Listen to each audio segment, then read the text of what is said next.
Oluchimadu. You are welcome to Treasure Discovery with Oluchimadu. It's a very wonderful day. Can you see that? The simmering of the sun, the chirruping of the birds, the clapping of the leaves. All those are the glory of God. I hope you are enjoying every bit of them. Like I said, you are welcome to Treasure Discovery with Oluchimadu. With me today is a beautiful damsel. Hello, beautiful. How are you? Good afternoon, ma'am. Good afternoon. What's your name? My name is Christabel Madu.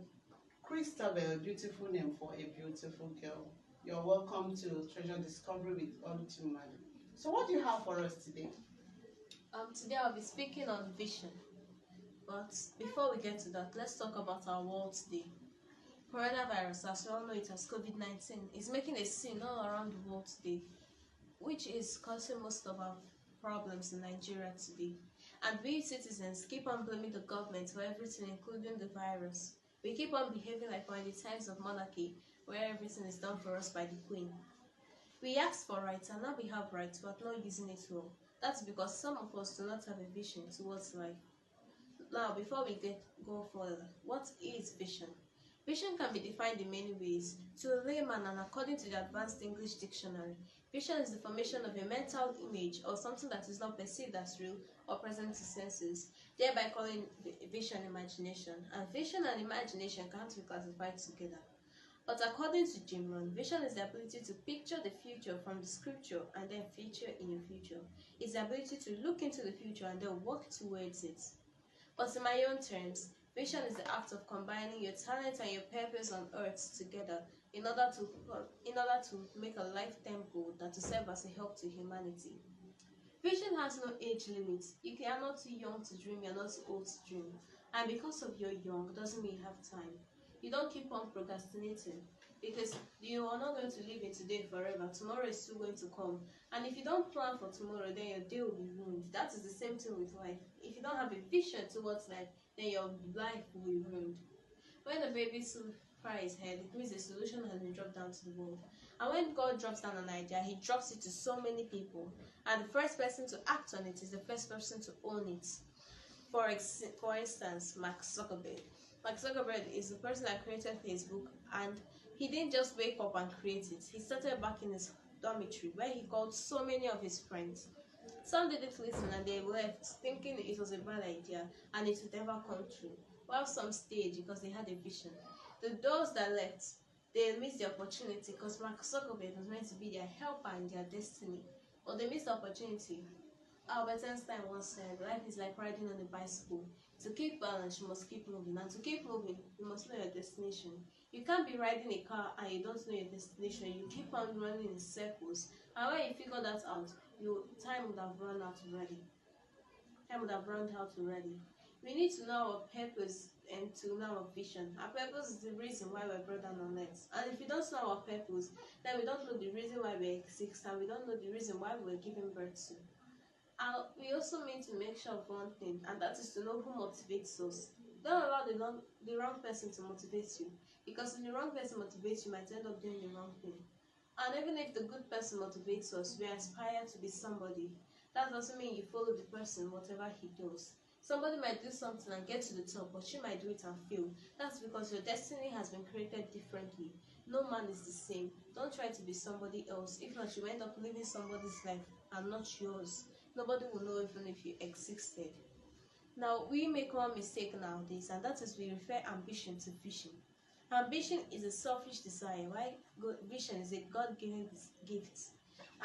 For instance, person with ambition will say, I look forward to creating a tech hub that will spread facilities and new inventions all around the world, and I'll have factories all over the world, and celebrities will come there to come buy custom-made cars, and at least I'll be driving 10 custom-made cars and earning 10 billion a day.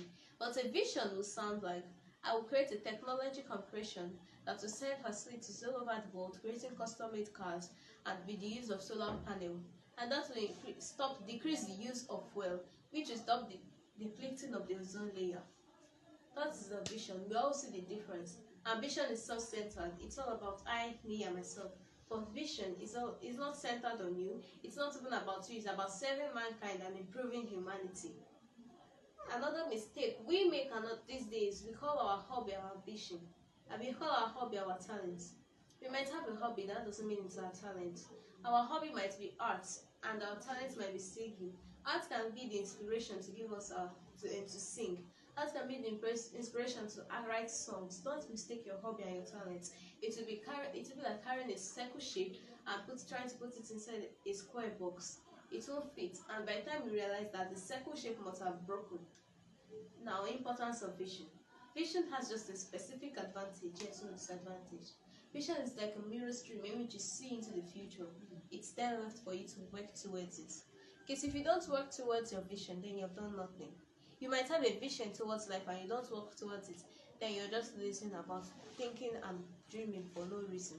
Helen Keller once said, what is worse than being born without sight? Being born with sight and with no vision.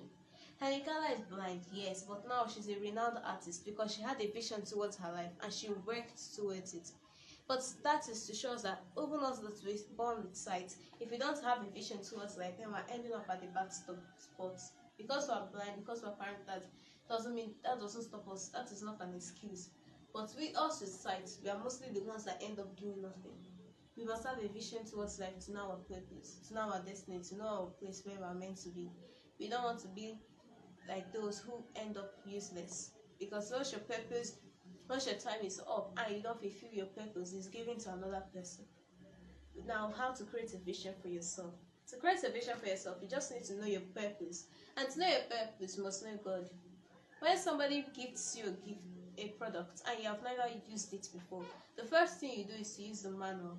Because if you don't, you end up spoiling the product. That's the same thing with us. If we want to know ourselves better, we must go to God and we must ask Him because He's our manufacturer and by the product. Believe it or not, He knows us more than we do. And He has the manual of each of us in the palm of His hands. And it's right for us to ask Him and He will give. Because if you don't ask, then there's nothing to give. Do not force yourself on something that's not yours. Now, your talent comes according to your purpose. And once you get that, you then form a vision for your life. For example, your purpose is to care for all the people without homes and the orphans. Your talent will be the ability to read emotions within someone's face and actually make people happy. Then you form a vision of an orphanage and a group that will go out every year annually picking children stranded on the street, which is reducing deaths because most people are mysteriously dying because they are stranded on the streets with hunger. When we create a vision and we work for God, it's not only to God's benefit, but to our benefit, it's to the humanity benefit. That's why we need to differentiate an ambition and a vision. People with ambition might not actually make it. What is more harder than getting to the top? It's being at the top. You might get to the top, but you might not stay there for long. And the worst thing that will ever happen to somebody is being at the top and crashing down from it. That is why we need to have a godly vision, and we need to be God all times. My vision is to become a human activist lawyer and stand up for those who can stand up for themselves and actually stop racism. What's your vision? Wow, what is your vision? This is a mind-blowing session. Christabel has been able to open our eyes to the secret things that we may not know.